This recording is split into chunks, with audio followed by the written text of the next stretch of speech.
It's October 2025 and I've headed to the Ionian Islands for western mainland Greece. And I don't think I've quite realised how close the airport was.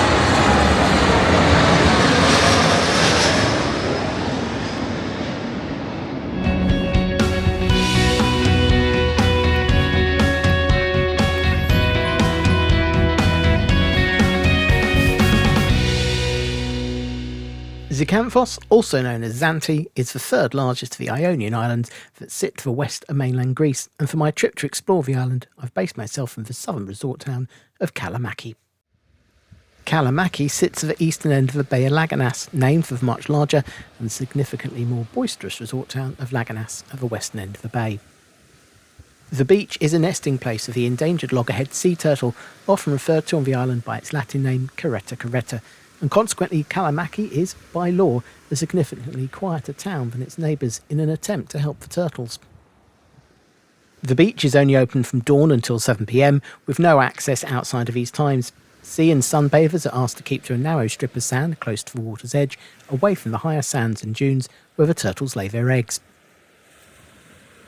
All sandcastles and other constructions on the beach have to be cleared at the end of the afternoon, so they don't present an obstacle for turtle hatchlings as they take their first steps from the nest to the sea.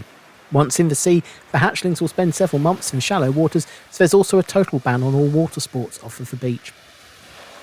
In a bid to ensure the turtles aren't disturbed, there's also a total ban on night flights into and out of Zakynthos Airport, with the schedule generally only seeing arrivals landing after 9 a.m, and the last departure gone by 9 p.m, which means despite being right on the southern end of the runway, Kalamaki is actually the perfect place for a decent night's sleep. Assuming your reason for coming for Zante is for the nature and history, and not the party life which started in the 1980s with Club 1830, many of the graduates, much like the loghead turtles, regularly returning to the island, though these days being eligible for saga trips instead. Much like its Ionian sibling Corfu, Zakynthos keeps things simple with the naming of its capital, Zakynthos Town. As with the rest of the Ionian Islands and much of this part of the Mediterranean, Zakynthos has a long history under many different rulers, from being mentioned by Homer in both the Iliad and the Odyssey, and getting its nickname of the flower of the Levant from the Venetians, whose impact on the island would still have been clearly visible until the 12th of August 1953, when a devastating earthquake, epicentered off the coast of neighbouring Kefalonia, shook both islands. Whilst referred to as the Great Kefalonia Earthquake, the devastation on Zakynthos was almost total. In Zakynthos Town, just 2 buildings, both churches, were left standing, and across the island close to 90% of all buildings were lost. Consequently, almost everything on Zakynthos, even historian-looking buildings, is either a reconstruction or recreation. Through the various ancient Greek wars, the island found itself allied or lined up against the other competing powers in the Mediterranean, finally falling to the power of Rome in 191 BCE. More than 600 years under Roman rule ended as the empire imploded in on itself, and the island found itself as part of the Byzantine Empire. The island passed through various hands, including the Ottomans, before the armies of Venice conquered the island in 1482. They held on to the island until the Venetian Republic itself collapsed in 1797, at which point the island changed hands several times between French, Russian and Ottoman, and then back to French, before the British turned up in 1809 and seized the islands to form part of its United States of the Ionian Islands. The Ionian Islands were reunited with Greece in 1864 when, depending on the version you want to believe, they were ceded by the UK to Greece, as the people of the islands wanted to unite with Greece ever since the successful Greek War of Independence against the Ottomans, and influenced by the accession to the Greek throne of Danish-born George, a committed Anglophile. Or, the alternative version, is that Queen Victoria gifted the islands to King George as part of his coronation. Gifting back to someone lands that they should always have had does feel like a very Victorian British thing to do. During the Second World War, the island, along with much of Greece, was occupied by Nazi forces, and during the occupation, Mayor Lucas Correa and Bishop Christotomos Dimitriou were ordered to turn in a list of all of the members of the island's Jewish community for deportation to the death camps. Instead, they systematically hid the entire Jewish population of the island in rural villages. Virtually all, if not all, 275 Zakynthos Jews survived the war, compared to less than 20% of Greek Jews surviving the Holocaust. Both mayor and bishop were later recognised as righteous amongst nations by Yad Vashem. With the 1953 earthquake, just 2 buildings were left standing in Zakynthos Town, the oldest being the 1561-built Aios Nikolaios of Molos, a single-nave stone basilica built in the Venetian style that today located on the edge of the central Solomos Square. The church was originally built by sailors on a small island just off the coast, and for a while the bell tower also served as a lighthouse. Subsequent land reclamation joined the island to the mainland, and the land the church stood on became incorporated into Solomos Square. Aios Nikolaios and Solomos Square mark the northern edge of the harbour, and at the southern end is the only other survivor of the 53 earthquake, fittingly also a church, and at the time one of the youngest buildings in the city, the Church of St. Dionysios. The current building was only completed in 1925, specifically designed, and it clearly worked, to survive earthquakes. A church and monastery were founded on the site in 1708, with the original church being completed by 1764. The church is named for St. Dionysios, who was born on Zakynthos in 1547. Most of his life was spent at a monastery on an island off the coast of Zante, but in 1589 he was made the temporary archbishop of Zakynthos, a role he held until a permanent archbishop could be appointed, at which point he returned to his island monastery until his death in 1622. Following his death, his remains eventually made their way back to the mainland and were entombed in the original church built in his name. Since then, Dionysios has gone on, in 1724, to become the patron saint of the island, replacing John the Baptist in the role. The church is located close to the main port of the island, which provides year-round passenger ferry links to Kyllini on the Peloponnese, the closest part of mainland Greece, though most people arriving on Zante do through Zakynthos Dionysios Solomos International Airport. Dionysios Solomos is considered to be Greece's national poet and was born on the island in 1798. He's also the person the main square in the town is named after.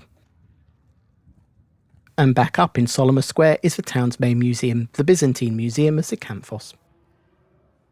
The museum opened in 1960 and is home to a number of artefacts related to Byzantine religious art, including a large number of icons, frescoes and paintings, as well as examples of iconostasis, the large screens that separate the officiant from the worshippers in Orthodox services. On the upper floor is the reconstructed interior of the Church of St. Andre's Monastery.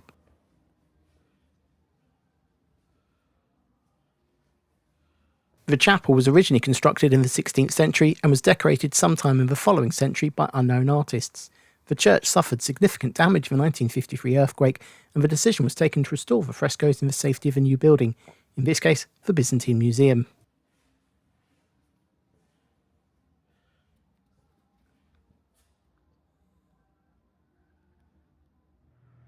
The rest of the upper floor focuses on religious icons, whilst the lower floor mostly has paintings from the 18th century.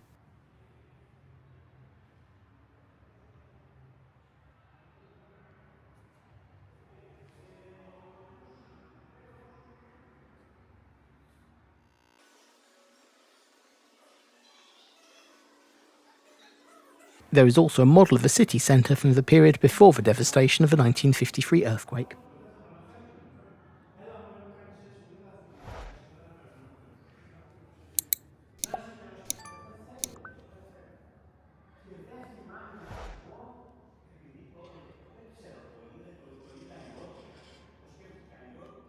The western end of Laganas Bay provides a cluster of sites and activities that are popular with tourists, from beaches and caves to islands and turtles.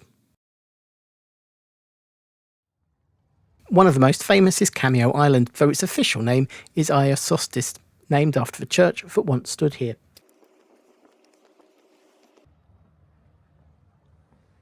Up until 1633 this was still part of the main island, but in an earthquake that year the rock of the land was separated from the mainland and became its own separate uninhabited island. Measuring less than 100 metres by 100 metres at its widest points, is actually smaller than the wooden footbridge that links it back to Zakynthos.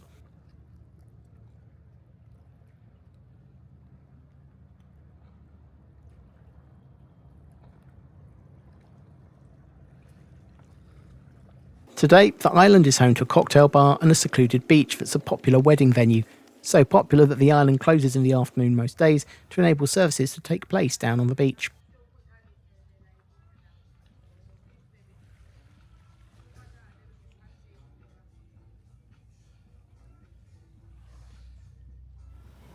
The small harbour that sits next to Cameo Island is one of the key sightseeing harbours, with turtle watching cruises and direct water taxis over to the neighbouring Marathonisi, otherwise known as Turtle Island, for pretty obvious reasons once you see the shape of the island on the horizon, clearly looking like a turtle swimming on the sea, with its shell and head marked out by the hills of the island.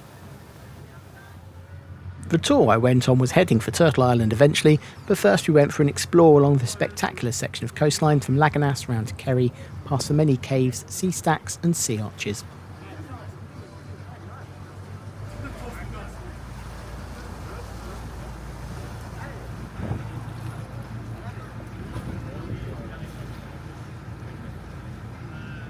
And of course, this being Greece, there's only one tune the captain is going to want to put on the PA.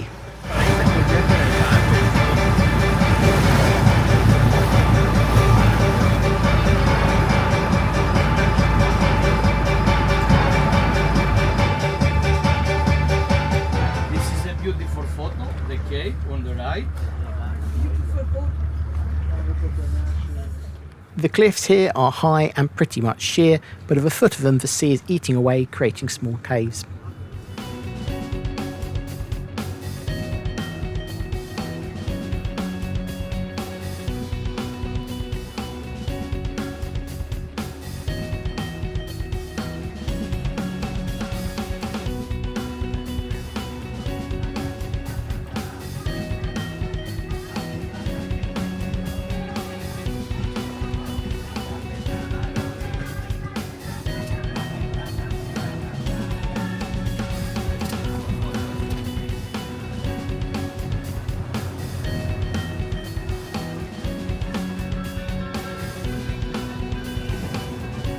And eventually giant sea arches.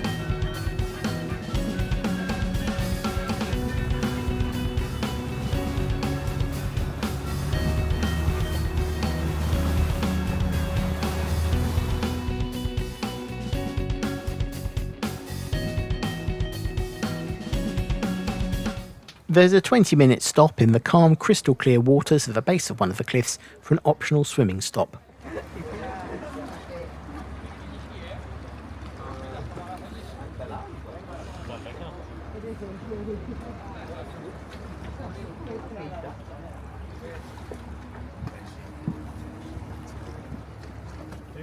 Before the captain opens up the taps and heads back at speed across the sea towards Marathonisi.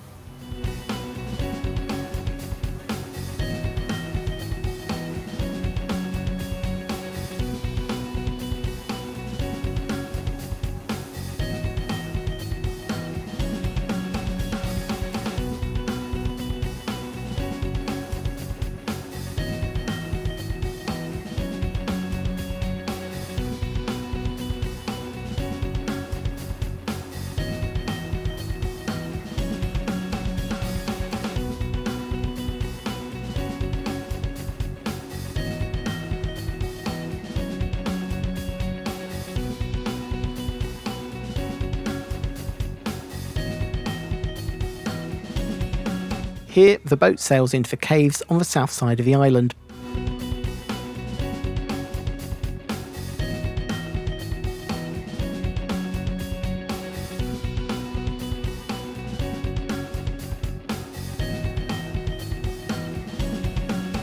Before sailing around the south and east sides of the island, past the Turtle's Tail and onto the beaches of the northwestern side of the island.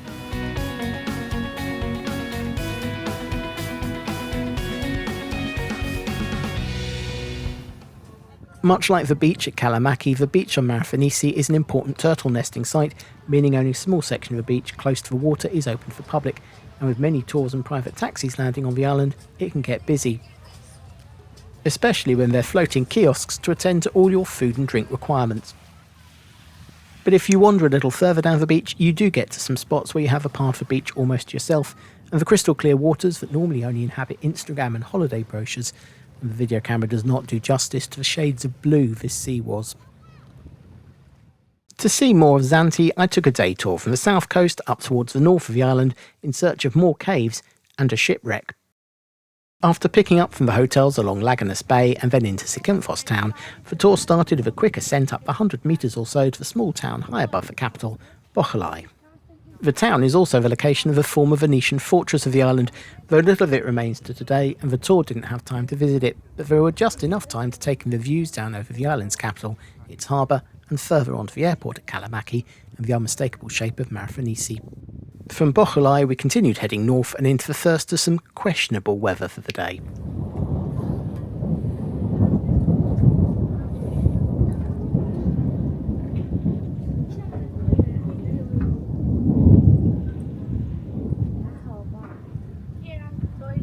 Stopping for a coffee at the Mr. Rock Cafe high above the former salt pans of Alikes.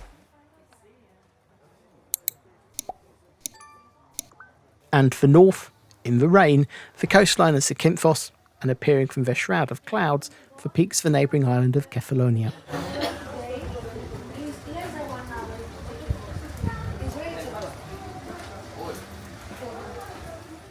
The next stop on the trip is the village of Exo Chora for the customary stop at a craft stall to try the local produce, but also an opportunity to visit the village's olive tree. At over 2,000 years old, it's seen a lot of history and earthquakes, something that the village has also managed to be spared from, with many of the buildings surviving the 1953 earthquake, making it one of the few sites on the island where you can see what the Venetian island would have looked like in its prime.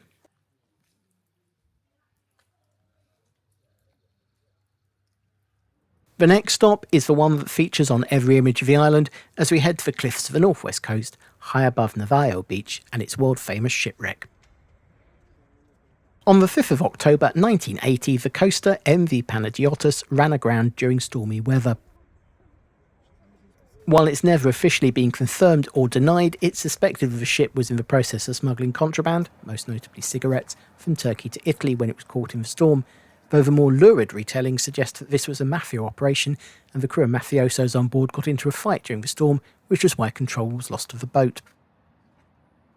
Up until 2018, it was possible to sail up onto the beach, much as with Marathonisi, but a cliff collapse in that year meant that the beach was closed and anchoring was forbidden. After reopening, the beach was once again closed, this time permanently in 2022 after another cliff collapse caused by a 5.4 magnitude earthquake. Anchorage is still permitted, but swimming the sea is also still prohibited. At this point in the tour, we would have headed down to a small port on the western side of the island to take a boat round for Shipwreck Beach and then on to the blue caves at the northern tip of the island, but the sea swells from the storms that were crossing the island meant it wasn't safe for ships to put to sea from there, so instead we diverted to Iron Nikolaos port on the northeast coast to catch a different boat round to just the blue caves.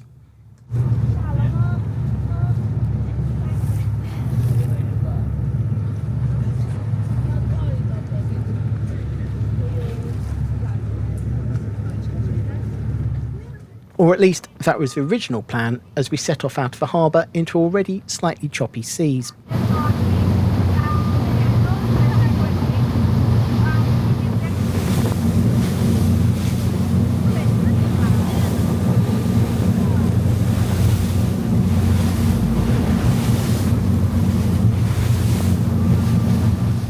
At this point, with the machismo that only comes from operating small boats around the Greek coast for generations, the captain assured the tour guide that he could get us all the way around to Shipwreck Beach, and so, into an incoming storm, we set off on one of the most adrenaline-filled and possibly terrifying boat trips of my life. Failing at the first rule of YouTubing, keep the camera rolling, I didn't capture the worst of the ride, possibly because for 25 minutes all of us were holding onto various bits of the boat as it pitched up and over metre-high waves, rolled left and right, and on various occasions showered us all with spray as it blasted through a particularly large wave, until we finally rounded the cliffs and entered the cove that Shipwreck Beach sits at the end of. Out of the wind, the seas did calm, though there was still quite a bit of rocking on the ship, and at this point the skies also opened with a torrential downpour, adding to the dramatic and possibly traumatic experience.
though I was very impressed by the hard work the gimbal on my camera put in to keep the shipwreck level whilst we pitched about in the cove.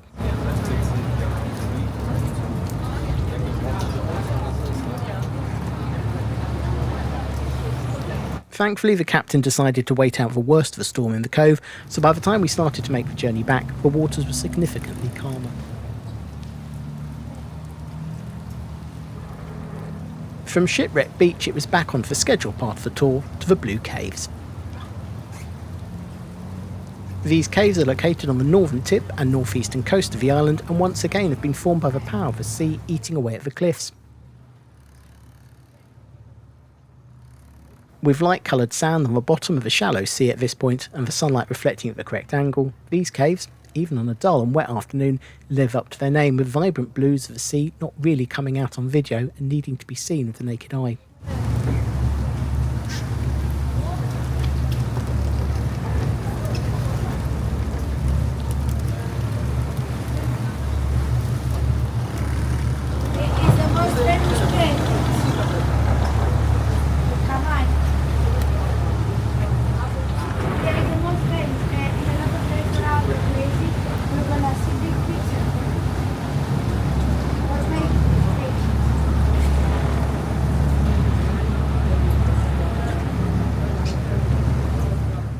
The final stop of the tour was the Sulphur beach at Xigia.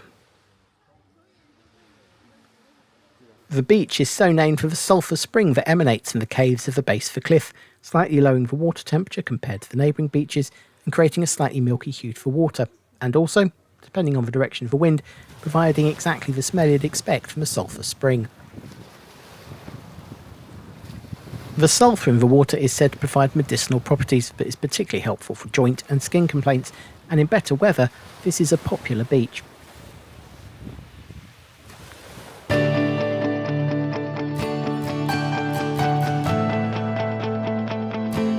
Zakynthos Dionysios Solomos International Airport is located between Kalamaki and Zakynthos Town to the south of the island. The island is most popular with British tourists, making up about 35% of all visitors, followed by Poles at 12.5%, and then Dutch, Italian and German tourists. And consequently, the seasonal air links reflect this, with EasyJet, Jet2 and TUI having links from most parts of the UK, and TUI, Condor, Corridon, Ryanair, Transavia and Wizz Air also serving the leisure market from major cities across Europe. The island sees year-round service to Athens with Olympic, and both Athens and the neighbouring islands with Sky Express. Athens has links across Europe, North Africa, North America, the Middle East and Asia.